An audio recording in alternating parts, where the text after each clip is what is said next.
I want to welcome all of you to our inaugural Fireplace chat, which is taking advantage of this iconic feature here in the Officers Club here at Camp Naco.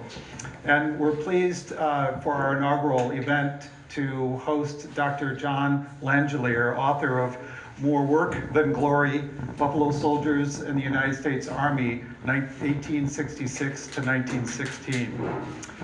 This event marks Camp Naco's launch of Black History Month, and we're going to be having some other events that we will talk about in our newsletter and other sources a little bit later on.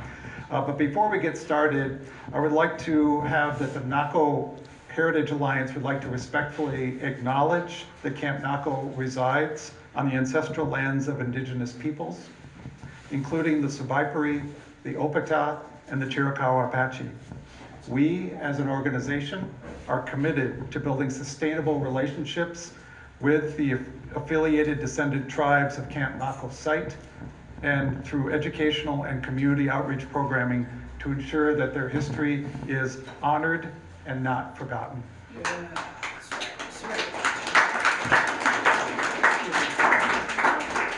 Before we get started, I would like to acknowledge anyone that's in the audience. So could I ask if you are a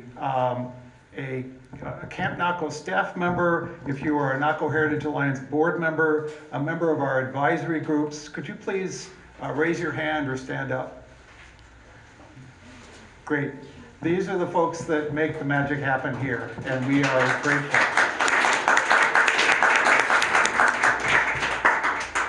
And finally, are there any elected officials, public officials in the audience? I always like to recognize them. Juanetta, please stand up. Juanetta Hill from Bisbee City Council.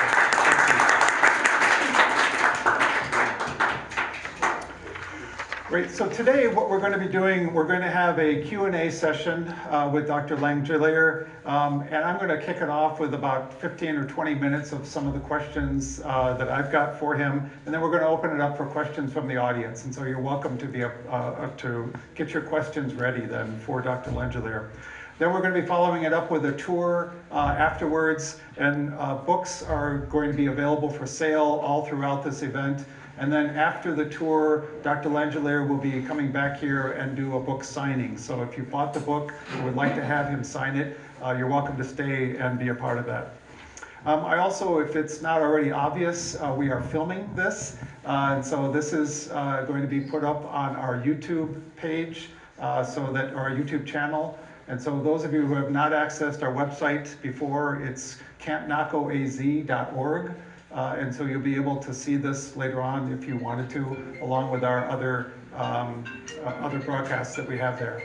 And this is a reminder, if you wouldn't mind silencing your phones so that we can keep that to a minimum. So, Dr. Langellier, you and I have known each other for just a couple of months now. And seems like ages I know to use. And there's always been one question that's been kind of just inquisitive for me, and that is, what's a white guy like you doing, writing history of black military? Number one, the history of the black military is not the history of blacks. It's a national history, not just military history, but U.S. history, and to a degree, history to the south to Mexico. Having said that, there's some analogies to this. I'm sure most of you in this audience, or some will, you're too young, would remember Howard Cosell, one of the great famous sportscasters. That guy was no jock. He never played any sport in his life, and yet he became the guy who went to Ali and all these people. Does a military historian have to serve in the military, particularly in combat? Well, if any of you know Band of Brothers and Stephen Ambrose wouldn't know what an Army order was. He never spent any time in the military. Does a person writing on women's history have to be a feminist? Can it be a man? Can a man be a feminist? So that's a long-winded answer to the fact that the history profession draws diverse people from many backgrounds. And ironically, until fairly recently, almost every top scholar in the history of the African American military experience has been somebody from a Jewish family who escaped Hungary during the Nazi regime. One of my old deputies at the Autry Library from Sheffield, England, who is the foremost authority on what had become known as the Seminole Negro Scouts. The fellow who wrote the best book up through the 1890s, The Black Regulars, which was his doctoral dissertation, was essentially a guy, if you met him, you thought he was up in the hills making moonshine with literally a stogie in one hand and God knows what in the other. So it's been a very diverse group, and with the exception of 2 or 3 really great African-American scholars, this has been an area for white males. That's got to change. We have to open that up. Great, great. Well, you know, and there are a number of books on Buffalo Soldiers. What need do you think this book that you've written fills? In other words, you know, is there a particular knowledge that you're providing in this book that hasn't been talked about before? I have a colleague who's a descendant of Buffalo Soldiers. His grandfather actually served at one time or another in the 24th, 25th Infantries and the 9th and 10th Cavalry. Just couldn't keep a job, but anyway, neither could I. And having said that, he usually was very kind to me except for one thing, and he was right.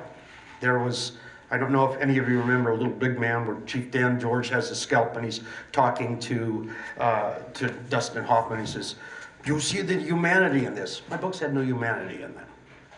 So my major goal was to personify by individual stories that in a way are disjointed, but when put together, you have a patchwork quilt, getting an idea that these aren't just faceless black guys in blue or olive drab uniforms, but living, breathing individuals who were great guys, not so great guys, people who did 30 years of their life with the military, some who left early, some who had been enslaved, some who came in later generations who actually had gone to some of the traditionally black colleges and who had come into the military to do more things, to uplift, if you will, to use the old concept. And then again, the black chaplains, who to me are the big heroes of the story, and we'll probably come back to that later on. Okay, great. You know, you mentioned about sort of individual stories, and I read the book, and I was really appreciative of the fact that you told individual stories. And I'm wondering if did you have a favorite individual that perhaps whose story hadn't been told that you just took great pleasure in shining a light on? Well, the story of my favorite person had been told in a semi-autobiography, Chaplain Ellen Ellsworth, who had been born in Kentucky into slavery, who had learned to read and write, which could be very fatal if found out by anyone who decided that black people should not know how to write themselves a note, cipher, do the things they need to do to perhaps leave, and if the very best case, probably be sent down to some miserable plantation in the deep South. Ellsworth was truly a man of not only of his times, but in no disrespect, Dr. Martin Luther King Jr. was standing on the shoulders of men like Chaplain Ellsworth. Today, there's a state park in California where after his retirement of 20 years as the highest ranking African-American of his time, he retired as a lieutenant colonel, and by the way, he was a Civil War veteran. He had been a petty officer in the U.S. Navy. The U.S. Navy during the Civil War, well into the era of the Great White Fleet under Roosevelt, was an integrated service, unlike the Army, which we'll get more into later. Having said that, he founded this black colony named after him, Ellen Ellsworth, and the whole idea was, like about 12 or 13 other black communes, self-segregate because the white population in some places are not going to accept us, and create our own entity. So there's a school, a church, his house, and that is one of my favorite places on the planet. And next to Camp Naco, the other place that I would put high on my list that's endangered is the chapel he served on in Angel Island in San Francisco. That chapel is derelict, which is a shame because he was injured in the Philippines where he deployed with the troops in actually in the late 1890s, early 1900s, and came back and to recuperate, served as the chaplain at an all-white garrison and was highly respected by that garrison as well as the AME and many local civilian communities. So he's somebody, if I ever grow up, I wouldn't mind being like. Very nice. Well, and again, you do a great job in this book of talking about family lives and pastimes of the Buffalo Soldiers. And can you share a little bit about how was their life different from, say, the white military? Interestingly enough, despite the segregation by regiments, once they enlisted and got their $13 a month as a private and could work their way up to some higher NCO ranks, their life was no different than, in terms of the military installations, than their counterpart. They wore the same uniforms, they ate the same food, they had the same pay, and mostly they were bachelors because the Army didn't issue them a family. And that was the same way for the fellow who just got off the boat from Ireland or what have you. What they had, of course, that was different was the racial discrimination. Sometimes on post, as a matter of fact, many of you know the story of the 10th Cavalry. Benjamin Grierson, who John Wayne portrayed roughly in the Horse Soldiers, have to drink a lot to watch that movie, but anyway, Benjamin Grierson pulled up stakes and moved the regiment that had formed in 1866 at Fort Leavenworth to Fort Riley, and then they dispersed into other areas of the West because the post commander who outranked Grierson, the commanding colonel, had forbid the troops even appear on the same parade ground near his soldiers, because after all, how could black men be soldiers? Well, tell a Zulu he wasn't a soldier back in 1800 when at Rorke's Drift in 1870s or whatever. These were soldiers that many of whom in the first wave that came in had served amongst about 180,000 U.S. colored troops and the U.S. Navy and helped swing the tide of the war against the rebellion in the South, the Confederacy. So much so that some have acknowledged that that was a turning point, and it was the doorway which Congress, and I know this will astound you, Congress actually did something right in 1866 and created originally 6 regiments of black enlisted men. But I say enlisted men because initially all these individuals were soldiers, private soldiers through NCOs. All officers through 1877 were white, and for the most part, all officers were white officers, many of whom had been on one side from the Civil War, so they were rewarded for being good, loyal Union people, and by the way, they were almost always Republican because that's who the administration was, or over here, they were young West Pointers who came out to do their duty in the West. You mentioned that the Army issued all men everything but a wife, right? Can you talk a little bit about how did these black soldiers have personal lives, and you know, what were their choices in terms of entering into relationships? Their choices were slim to none because there were no quarters. When we go out on the parade ground and elsewhere here, we're going to see a new Army starting to look at the soldiers, the quality of life, as we used to use when I was with the military in the 1876. True. All right, I'm older than I look. I just drank a lot, but in the 1970s and 80s, and so there was no place for them to go. What you needed to do was, there were only 2 women by Army regulations in this early period of the first, say, 25 years. Army regulations permitted matrons in the hospitals and laundresses. All other women were considered camp followers. Now, if you called Colonel Grierson's wife a camp follower, you might have some issue with that. But technically speaking, those are the only few women. So what do? The laundresses, they get a ration, they get paid, and they have a small, meager quarters. So the smart guys find a laundress, and those laundresses for years will follow them around until, again, things would change. The chaplains are an exception. They're officers. So when the black chaplains come in, they will have their spouses with them. And Theophilus Gould Stewart, who was the 3rd black chaplain in the U.S. Army with the 25th Infantry, His first wife helped him in his ministry with the army. She passed away. His second wife was, to my understanding, the first woman black MD in the United States. These guys were as the talented tenth, as Du Bois would say. So you would try and eke out this. Finally, as you could rise up through the ranks, there were certain specialty ranks, what we would call an MOS today, as an ordnance sergeant, a hospital steward, a commissary sergeant, or quartermaster sergeant. That came with a set of quarters. You didn't have to be in a room like this with 38 other guys who hadn't bathed for 2 weeks and had to go outside to the latrine and all that sort of thing. You could have quarters. Well, not only did you have quarters, but now you were making a pretty good, healthy sum, a regular pay, etc. Free quarters, a certain amount of rations and stuff. So the guys who began to work up through the ranks could, for instance, there was one of the sergeants who came here to Arizona. He had been the sergeant major of the 9th Cavalry, Jeremiah Jones.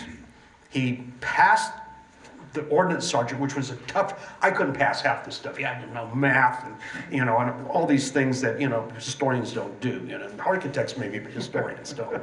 And so he would pass this, get his warrant as an NCO, and guess what? He's no longer he's got a wife at this point. He can ask somebody to marry him. Yeah. He can provide for her. And by an aside, he comes to Fort Huachuca, an all-white garrison, and serves as a sergeant. So it's a form of proto-integration, even though it's not the type of integration that theoretically comes after 1948. Right. Well, as we saw yesterday in Nogales, at the Nogales Buffalo Soldier Legacy Association event, the legacy of Buffalo Soldiers also is about a legacy of interracial marriage. Can you talk a little bit about that? Absolutely. It was fairly common, almost totally typical, that you would marry another African American. That was what you had available to you. When the troops come to Arizona, which is just prior, in essence, to the opening of World War I and then subsequently our entry in 1917, there's a lot more mixture going on. And as a matter of fact, I just found the other day, I was mentioning to Booker T. Washington comes to Arizona in 1911. He's up in Phoenix. And he's talking about the fact that about 30% of your population are people of color. And that doesn't count the Chinese and the Japanese. This is a state that is a multi-ethnic, multicultural, multilinguistic place long before that's what we think America should be about. And as a consequence, originally the soldiers had a little bit more opening. They sometimes married white women. They sometimes married Latinas. Until the wonderful benighted state of Arizona said, you can't marry anybody but your own kind, unless you're an Indian. Then a black guy can marry an Indian, but he can't marry a Mexicana. He can't marry a white woman. He can't, okay, this is the checklist. So in Nogales, all these people have become flooding into the office of registers and saying, soy indio, I'm an Indian. No, you're not. No, you're not, Maria Gonzalez. Your father and your father and your grandfather have lived here longer than we gringos. You can't marry this guy. Well, maybe I'm a Yaqui, I don't know. It's possible, So that discrimination closes in. So it's mainly marriage within the ethnic tradition, I hate the term racial because there's only one race. We're all human race, so there's no such thing as race from that standpoint. But that's the norm you have. Yeah. And by the teens and 20s, quarters began to be built for senior NCOs other than the ones. And there's 3 of them that our friend Steve Gregory showed me that are NCO quarters that are down planted in Fry, that when we finish this project, I'm going to convince you guys to give me the money to turn them into the coolest B&B in the world because they're great. But they began to design quarters. They acknowledge these guys are professional soldiers. And as an aside, it was not uncommon for a black soldier to serve 30 or more years in the ranks. They had the least desertion rates typically than any other regiment. There was one time that 7th Cavalry, the fine folks that decided George Custer was a hero, would lose up to 30+% of their troops. They'd go over the hills. Hey, I'm from Ireland. I don't have to stay here any longer. And I think there's gold out there, so I'm going, you know. So these fellows made it a profession of arms. It wasn't a job of work. So they had security in the sense that they could provide, once things were available to them, a better life than a lot of other people who were worrying about Jim Crow and lynching in the South. Yeah, yeah. Well, one of the most fascinating stories when I was reading the stories of the history of Buffalo soldiers is the story of William Cathay Williams. And I'm wondering, you know, and you do a commendable job of sort of talking about that complex story. You know, I always thought that this was a woman who wanted to be a soldier and dressed up as a man. But in fact, it was a little more complicated than that. And I think much more interesting. Can you shed some light on that? Yes, I can, and I'm going to go out the back door when somebody tries to crucify me. I will have to say that Dr. Doug Scott, the eminent archaeological person who did a lot of the work at Little Bighorn that unearthed a great deal of what we know about happened at the battle besides oral tradition, and Dr. Leo Oliva, who is an old-time Ph.D. who footnotes, and I all came to the same conclusion.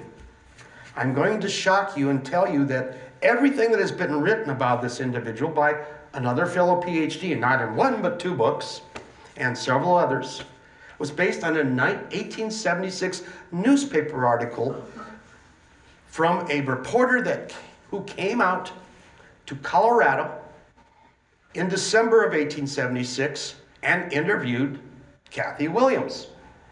Cathay Williams produced a certificate that said William Cathay, and she said, I had been the cook to General Sherman, and I had been in the Civil War, and I, you know, I wanted to follow my lover, and so I joined the Army, and I wanted the security, which a lot of these soldiers wanted, and the ability to do situations that I don't have opportunities to do in Missouri, where I supposedly was born. And the guy said, oh my God, you got papers and your address, and everybody says you're a laundress, because this is now, years after you've enlisted in the old 38th Infantry, who served at a post Fort Cummings, which is now just a marker, unfortunately, but on the way to Columbus, someplace we all need to make a field trip to someday. And the soldier never soldiered. We would call this individual a gold brick in the modern military. Spent more time in hospital than spent on guard duty. Now also, remember, if you live in a barracks that looks like this, with 20 or 30 other guys, probably after a while, you might surmise that this individual is not like the rest of us. There was never a problem. So she tells the reporter, well, they found out that I was a woman and they dismissed me. Well, it's nowhere in the records. It was in the records that the individual was dismissed for being infirm physically and mentally. Flash forward, takes off, goes off, becomes a laundry person. This guy interviews it, appears in the paper. Everybody goes, wow, the female buffalo soldier. Okay. Even if that had been true, what difference did it make? The Army didn't go, oh, we should let women in. Oh, let's put women in combat. They didn't do anything like that until, within the last quarter of a century for the most part. So, flash forward. No, disappears from the record in the 1890s. Oh, must have died. Pauper's grave, lost forever. No, went to court at that time. It was what we would call a sanity hearing. The laundress, who everybody found beloved and was, did her job well, and whose husband supposedly was around, although she said in her interview that her husband had deserted her and stolen everything, and yet the husband appears in the 1880 census. And by the way, in the 1880 census, she gives a different place for her birthplace and a different place for where her parents come from. Every census, the individual reinvents themselves. Hey, why not? We all do that in a way, but sometimes you have to fess up and say what's going on. Well, evidently, a man with an organ grinding machine and a bear were making this individual dance. Of course, there was no organ grinder or bear. So they send Kathy Williams to a contract place because there's no place to put somebody in the state of Colorado. All the men are insane. Luckily, most women are more sane than any man will ever be when he's insane. But anyway, they send Kathy Williams off and knock on the door to the superintendent, who's a doctor, and says, Doc, we got a problem. Well, what's the problem? We don't take men here. No, that's okay. I know that. No. You don't understand. It's got all the parts. That's a guy. That's not a woman. So they re-interview him. He goes back to court, and they put him in the state asylum till he dies in 1911. He's unfortunately in an unmarked grave, and someday I would like to have the grave marked and clear the record. It's a transgender story, which to me is more interesting and more resilient than those few stories of dressing up to follow your lover into the Civil War, which did happen, and other things. But you cannot imagine what it must have been like to be a black man trying to do that at that time. That took more guts than I could have ever had. Yeah. Well, and one of my favorite chapters in this book is, it's called Myths, Memorials, and Meanings. And I'm wondering if you could read the preface. You presume that I can read just because I can write, but okay. This maxim, the best way to spoil a good story is by sticking to the facts, especially seemed applicable to the Buffalo Soldiers. Beginning with the term itself, for nearly the past century and a half, or this last past century and a half, considerable imagination and manipulation has occurred. Like so much of the narrative surrounding black regulars, the name itself represents divergent meanings with an uncertain origin. In the process, it has added to the myth rather than shed light on reality. So let's talk about that myth of the Buffalo Soldier. How would you define that myth? Or are there myths here that need to be, I don't know, reimagined, let's say? Most of you, or many of you, know of Joseph Campbell, and myths are, to all cultures, imperative. Given the fact that the role of the black soldier so often was denigrated, avoided, overlooked in some cases, at least until the 1960s and civil rights began to make some changes. Some of these myths were created to right the wrong. The pendulum swung, but swung very far. And as a consequence, the term itself, first term of Buffalo Soldiers, appears in the South, in the Civil War, to refer to a white man who was a Southerner in support of the Union cause. Flash forward a couple of years to about 1870. A white Army officer is talking to a Kiowa elder, and the white Army officer, for some reason, doesn't like Texans, and neither does the Kiowa. I don't know why, but they just don't. And so the white officer says, well, what about these Texans? And what do you mean, Buffalo Soldiers? They're only good to kill buffalo and women. They're not fit to fight us. Flash forward, by the 1870s, the term begins to be applied to black soldiers. But because the explanation is they have dark hair, it's curly, and they have dark visages. So does a buffalo. Bill Leckie, my friend who wrote the first book, which was called The Buffalo Soldiers, pretty smart of him. He broke the code in the 1960s. Subtitle in the old days, The Narrative of the Negro Cavalry. Now it was recreated as The Narrative of the Black Cavalry. Says in his book, well, it was an honorific sign.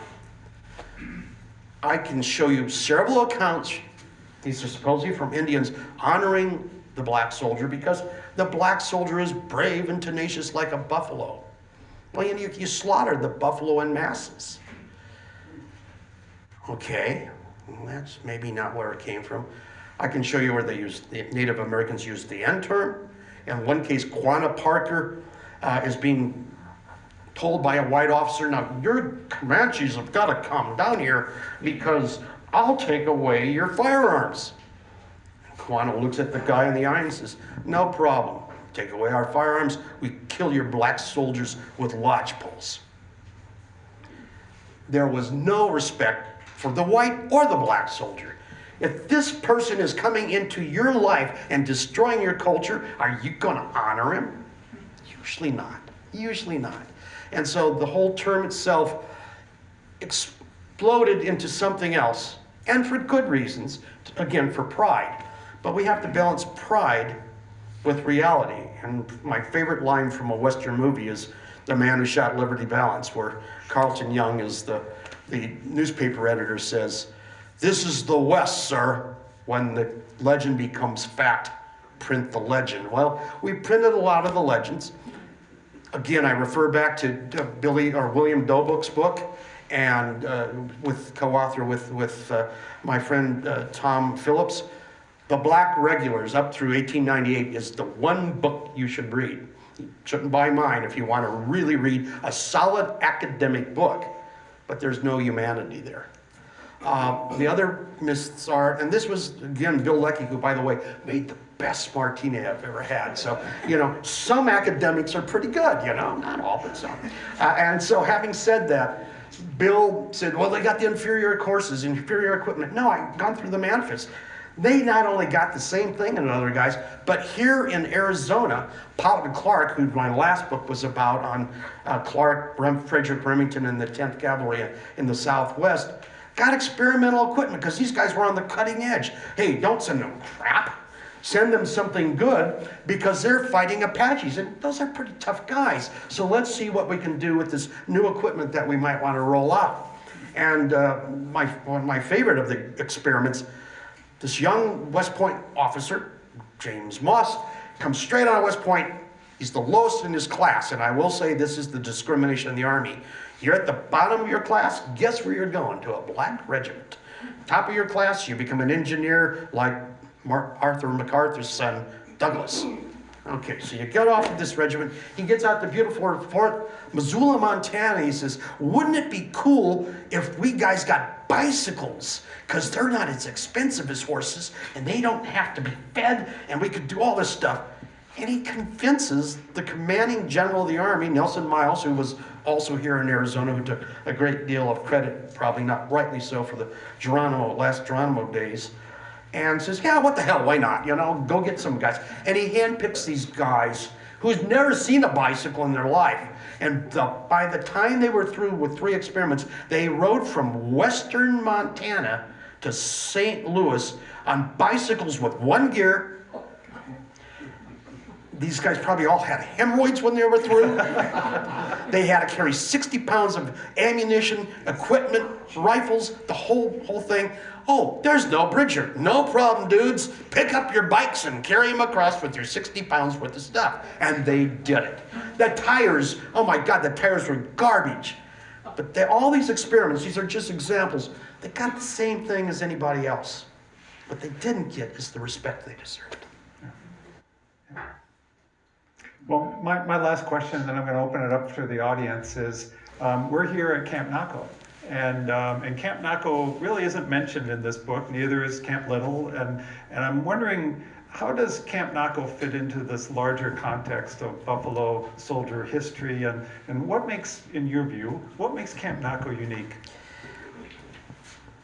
I'm going to have to confess partly the reason why this book ends when it ends.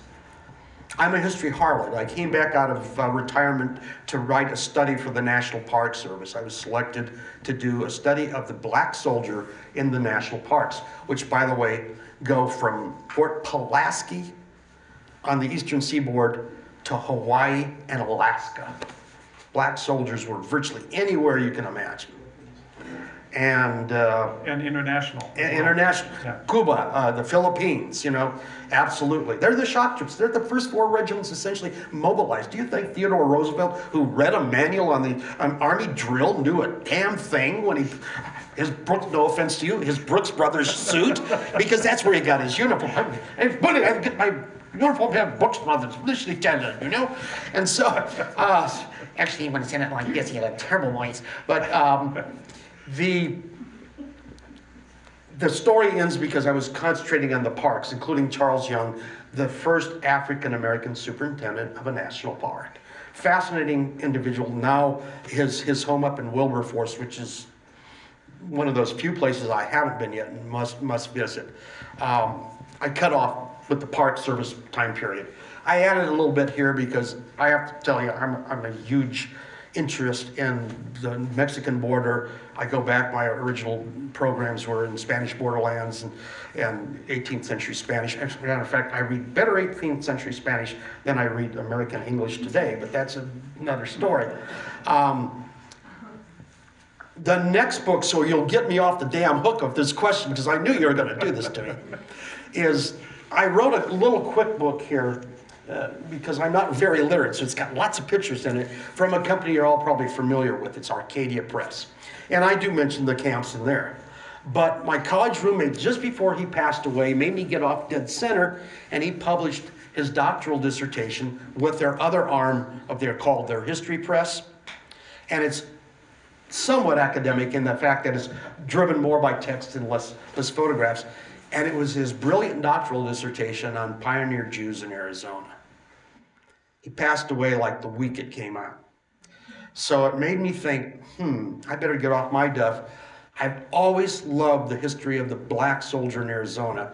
So using his name, because no one will talk to me otherwise, I, over the phone, got a contract to do my next book, which will come out late this year, which is called Buffalo Soldiers in Arizona, 1866 to 1880 to 1940. The reason for those dates is for another time, and then there'll be a postscript that'll take us up through the executive order of 1948. And unfortunately, you'll hate it because it'll have a lot of stuff in baseball in it. So. Well, but not to give any spoilers, yeah. Why is Camp Naco unique in that context? Well, Arizona is blessed by having your installation at Fort Huachuca and Camp Naco. They're part of a continuum. They're the vestige of what it was like to be a soldier. And because Huachuca has been maintained as an active duty post, we can step back in it as long as we can show our military ID or whatever. But here's an opportunity to not only look at the change in the life of the black soldiers, because it was evolutionary, nothing is static. The changes that came here and that were embodied here, and the fact that black baseball teams could play white and Latino teams, and that people actually, what a concept, tried to get along for the most part. The one so-called Bisbee riot was, sorry, but I've seen worse bar fights in an officers club. And having said that, and definitely when I was with the Navy and the Chiefs Club, but that's another story.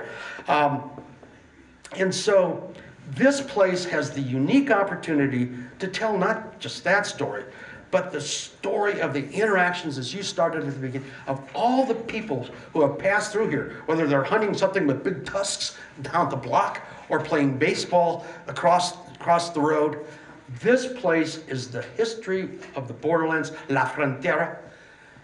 It's the word in stone. It's a sacred place. Great. Now, are there people who'd like to ask any questions of Dr. Langellier? Yeah, sorry. What have you learned about the relationship between non-commissioned officers and white officers? How they got along, how much knowledge they imparted to their young shades? I'll pay you $10 at the end of the meeting. This is a great question. There's an officer who transfers from a white regiment to a black regiment. He comes out here. And he shows up, oh my God, I'm a young captain and I'm going to take the role. He comes to the major, the squadron commander, and he says, oh, I'm going to go do... No, you're not. You're going to go get cleaned up and you're going to do this. Your first sergeant runs your troop. You go talk to him and find out what you need to do. And there are a couple of other officers who would write about their NCOs saying, these were the top NCOs I've ever seen, essentially implying they trained me to be the officer, the military leader I am. Don't mess with the top. The top's been in business for 20, 30 years. And there was pretty much across the board, every time you read a reminiscence, and unfortunately, there are too few that I wish there were more, and maybe they're hidden out there. Your point is well taken. They usually respected these guys, and if they weren't smart enough to do that, it was at their own peril. Other questions? Yes. Yes. So, one comment, one question. Comment is from my own heritage, where my grandfather was able to marry my grandmother, a Latina, because he became a Mexican national. It made them both the same. So they were able to get around that, the marriage issue. A question I have is in recruitment between a white enlisted man and a black enlisted man, was there a difference? How did they determine somebody was eligible to become a soldier? Actually, it's a double question, but it's a fantastic question. Number one, recruitment was key. And how they originally recruited in 1866 was to go to these 180-some thousand soldiers who had served honorably during the Civil War as black U.S. colored troops. And they garnered a lot of these guys in because they were troops, they were tough, they had Medal of Honor recipients, they were experienced, they knew drill. The one thing they didn't know was to read and write, mainly because, again, it was illegal for a black enslaved individual. So that recruiting would morph over the years, and they'd move north because they'd look for guys who had went to school, went to, or places like Hampton or up to Wilberforce, so you could bring more people in. So that recruiting varied during the era when they were starting to expand. How did they induce people, I think is what you're implying, to enlist? Okay, let's see. The Ku Klux Klan has started about the same time my regiment is forming.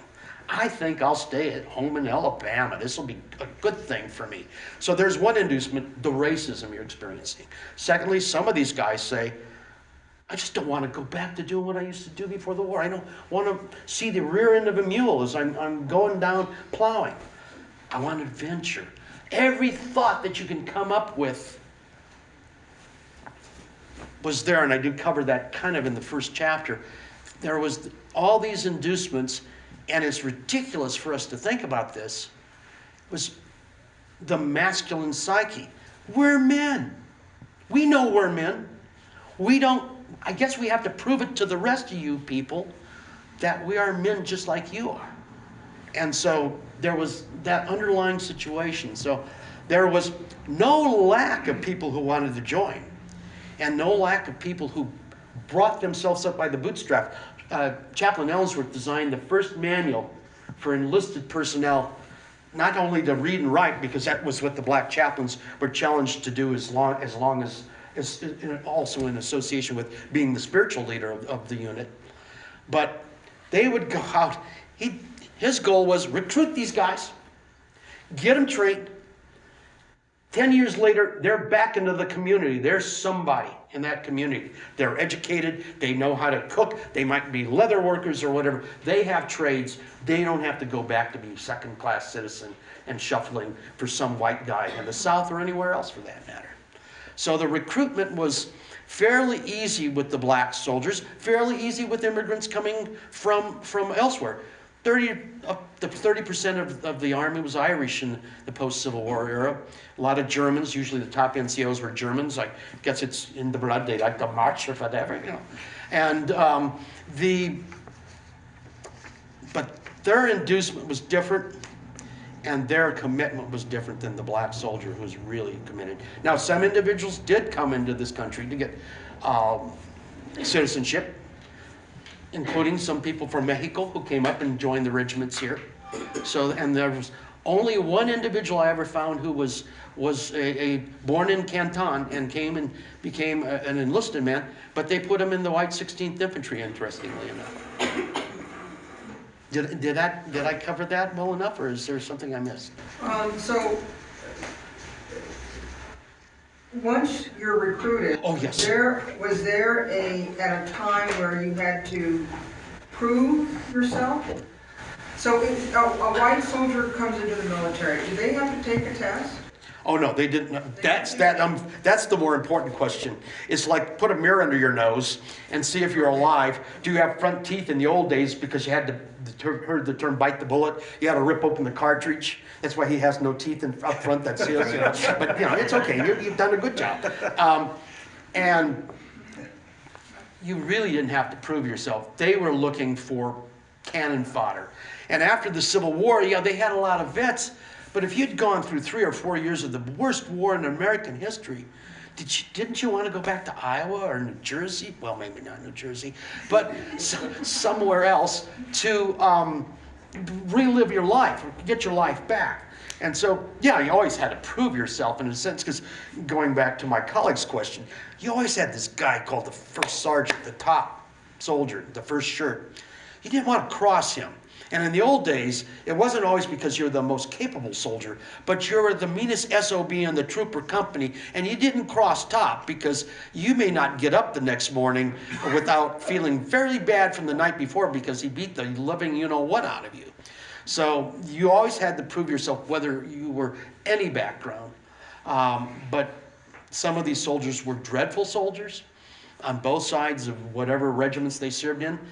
But on the other hand, again, the blacks, because they're professional soldiers for the most part, are the better marksmen. They know how to do things. They begin because the black regiments are the only ones who have chaplains. All other regiments don't have a chaplain. If you happen to be at a post where there's a post chaplain, so be it. But if there's no chaplain, that's not our problem. You know, it's between you and your God. So the education was also an inducement. We can learn something to be someone else. And ironically, even though Chaplain Ellsworth was a big advocate, get in, get out, you know, move up. Not unlike, Booker T. Washington's situation of to how you uplift the people.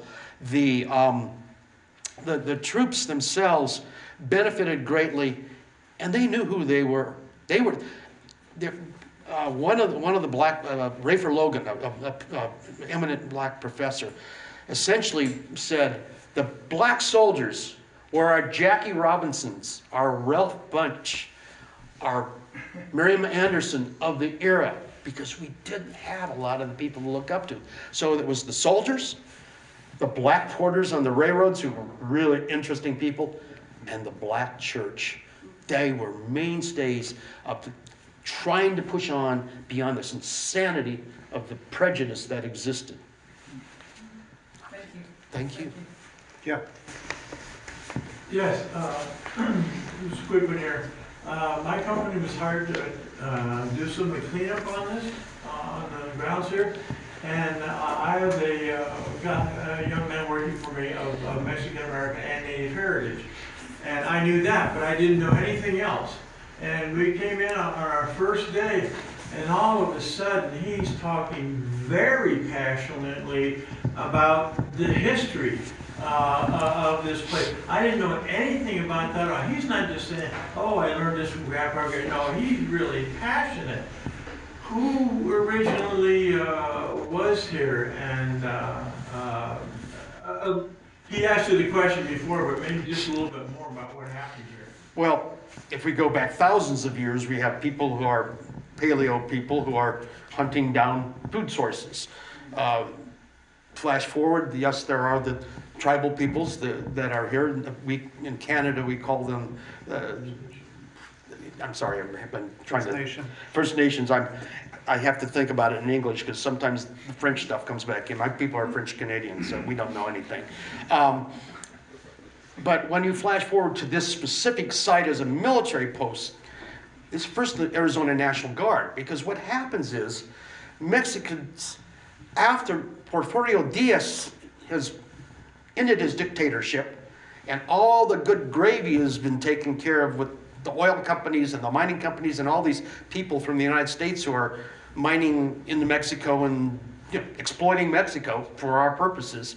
Of course, we have the Revolution of the Month Club. We've got the Pancho Villas and everybody fighting. So the army does mobilize, and ultimately there'll be 120,000 soldiers on the border, mostly National Guardsmen, because the U.S. Army is barely 120,000 when we go into the World War I. And so the white troops are replaced by the 9th Cavalry, who have come back from, I guess they wanted to get warm. They were at Fort D.A. Russell in Cheyenne. I don't blame them. And they come down here for a while and they rotate, and then they'll go out to the Philippines.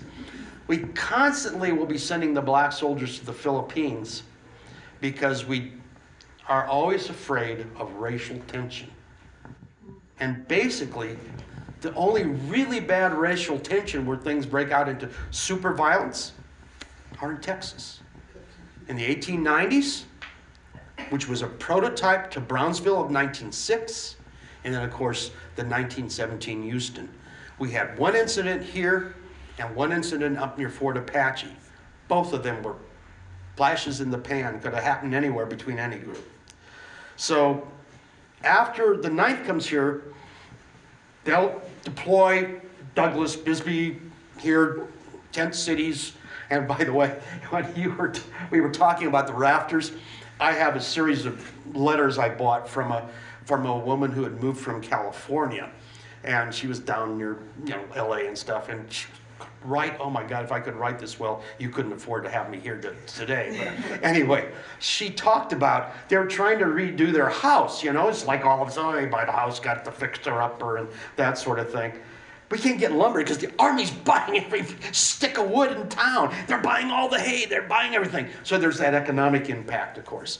9th rotates out, and the 10th pretty much is the garrison after that. Their brother regiment. They're the ones who bear the buffalo on their regimental colors after the 1920s. They'll be the ones who will have the distinctive unit insignia of the bison, and they're kind of unique because that's what the only regiment that has insignia that face in. Otherwise, they're kind of like same type. But the soldiers themselves never used the term buffalo soldiers. There's not an official correspondence. By World War I, even though Frederick Remington will say Scott with the Buffalo Soldiers, that's a white guy from New York who went to Yale. What's he know? So anyway, I'm sorry, I couldn't get into Yale, so my best friend went there and I don't talk to him anymore. But those are the main troops that are here. And their main job is their border patrol. They're stopping illegal drugs, smuggling of weapons. Don't forget, this is still the Asian Exclusion Acts. Black soldiers arresting guys because they're Asians and they don't have the papers. They're performing all these functions that other agencies take care of the day. Plus, for a while, as I iterated or alluded to, they're Park Service guys. They're doing everything and anything that a professional force can do before the government starts to create other agencies and other agencies and other agencies. The new book, I'll go into more detail on. What I decided to do is I've done the new book by chapter. 9th Cavalry, what they did, 10th Cavalry, 24th Infantry, 25th Infantry. And I'm going back to 1880 because I used to think that the first black troops were the 10th Cavalry, coming with Benjamin Garrison after spending a long time in West Texas. In 1880, the 9th Cavalry came out of New Mexico on the so-called Victorio Nana campaign, where Nana was like older than me, made me look like I was a kid, and this guy was nobody you want to mess with. And the 9th Cav took the lead. There was a firefight coming through the Dragoons and up near Texas Canyon. And sometimes you don't remember what you read. I read a book, firsthand account, when I was like 12 or 13, and it popped up this guy's talking about the 9th Cavalry. They're the shock troops coming in to finally break the back of the resistance by Nana. So we have not as long of a history at the front end, but Arizona, going back to your question, has essentially the longest history of the presence of black soldiers of any state. Does that more or less answer, at least for right now, sir? Yes, sir. One more question. Faith. More a comment, perhaps. The Pomerania Alta recently acquired the official book on the 10th Cavalry from John Glass, yeah. 1866. You're right. And I read it cover to cover. There are lots of photographs. There is one photograph of black soldiers. Every other photograph is white officers. And toward the end though, there's of course Pershing's excursion into Mexico. which the 10th Cavalry participated in. And then they go into the polo competition and the baseball competition. And at that point, they mention, you know, that they actually are black soldiers in the 10th Cavalry. And there are a few black soldiers that were injured. And one of the names that is mentioned that kind of triggered me, having lived in Chicago, was Cassius Clay was injured. And I was wondering, is there any connection? No. Cassius Clay is it? A rather common name? Well, Cassius, number one, is an ancient Roman name. Don't forget, most African American names have nothing to do with what their family's real name was. In the black regiments, you could essentially find any president's name Yes. to a soldier, because particularly, well, Lincoln and others, you know. Grant, for some reason, no, I can't. But you find Jackson and Johnson. Those are names that are taken by the soldiers themselves. Many don't know what their background is, and so that's a problem. But the Clay is not related. And we have a complete list of every soldier who was killed in action, and they're not buried out in some place in the no man's land. The Army then, like essentially now, we don't leave ours behind. So they would come back to be buried in the cemetery here or Fort Bayard or other places. So just drives Eileen nuts because her relatives always drag her to their grave. There's Uncle Charlie. No, I don't really care. Well, you don't see my daughter here, right? I would drag her to all these places to see the cemeteries of the black soldiers and whatever. They're honorably buried. That's the one thing. And the best story, which we'll come back to next year, hopefully, the Guam payroll robbery, and we'll leave it at that. And Juanetta, I want to give you the last Thank you, question. Juanetta. When my uncle returned from serving in the military overseas, he tells the story of getting off the airplane, and the white soldier turns to him. They had served together, great friends. Turns to him and he says, "I no longer can associate with you." And he says, "Why?" He says, "Well, we're back in the United States and you're black." And he turns around and he walks away. And he told that story over and over again. Coming from Tennessee, and I'm not a historian by any chance. And so I'm going to go back and get more information on this. But quite a few soldiers that came back were killed in Brownsville, Tennessee, because they were uppity. They went to the military and were empowered by their own knowledge and respect to various degrees. And how dare they come back home and look a white person in the eye. So, as I listen to the story, it sounds like, wow, isn't this wonderful? They came back home and they were honored and they were respected and they, but not always. No, and I don't imply that. No, you don't. But I don't want people to walk away from here and to think that just because they served in the military, that their lives and the environment that they came back to was pie in the sky. Absolutely. Remember the double V. Victory over fascism and victory over racism. Those individuals, just like the USCT, Lincoln didn't free slaves. The black person freed themselves. Did they get the respect they deserved? No. Have to go into the time, those black veterans coming back, fighting for the equality that Dr. King was kind of the noted figure for.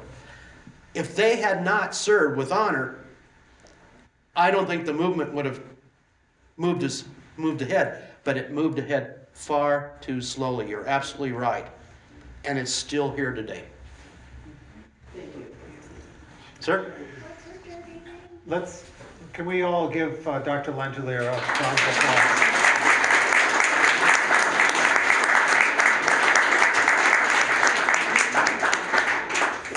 Before we get any further, I'd like to recognize Donna Jackson Houston from the Nogales Buffalo Soldier Legacy Association. And yesterday at their third annual event, she made a presentation, and I asked her to re-present this presentation because it touched us here at Camp Naco so much, and I felt that it was important for her to do it here at Camp Naco and in front of this audience. Okay, thank you. Again, I'm Donna Jackson Houston, president and founder of the Nogales Buffalo Soldier Legacy Association. My grandfather, Lucius Jackson, was a Buffalo Soldier, 25th Infantry, stationed at Camp Little in Nogales, Arizona. At our cemetery presentation yesterday, the Fort Huachuca Color Guard presented this flag to us. I will be honored to again present this to you and Camp Naco, our community partners, for all the wonderful work you do keeping the legacy of the Buffalo Soldiers alive. And as Brooke and I like to always say at the end of our presentation, what do we say? Onward. Onward. Onward.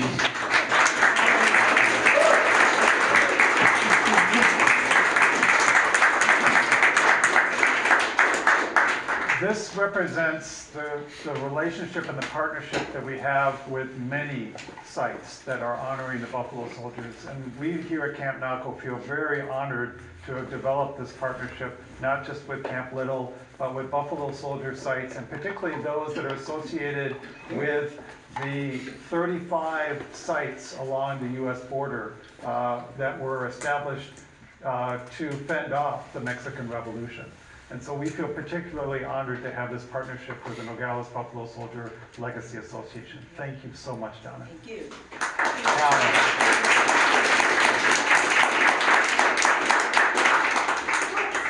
It's Yes. me. I'm going to jump in. Great, go for it. You're so shy. Why would you do that? I just wanted to say that this flag is very symbolic because last week we received a donation of enough money to put our new flagpoles That's great. for the U.S. and the Arizona flag and the 3 regimental flags on our parade grounds. Thank you.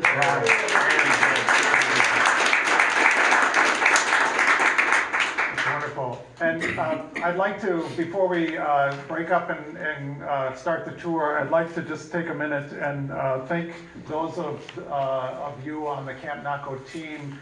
Taryn has done an amazing job during the registration and even coerced her husband to join at the sales table there too. So I'd like to thank Mike for all the facilities. He's our construction project manager here at Camp Naco and is just doing an amazing job to bring this place up to the point where we can actually have events that are here. Mark Costa, who is our marketing communications specialist that's part of it, who is really allowing us to communicate this out to a much broader audience. Of course, Becky, who is a Naco Heritage Alliance board member and has been the champion here for the last 23 years.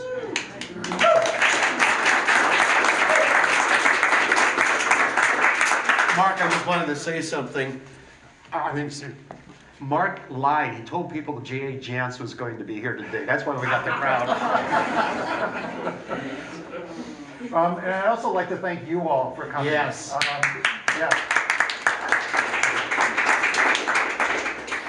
As you know, we're trying to build, not only renovate these buildings, but build community programming here. So this Fireplace chat is one of these community programs, and we'd like you to spread the word. We also want you to know, as we said, this is being filmed, so that you can see this on our YouTube channel. Come visit us at our website. If you have not signed up for our newsletter, go to the website, campnacoaz.org, and you can sign up for the newsletter there. So again, thank you all for coming.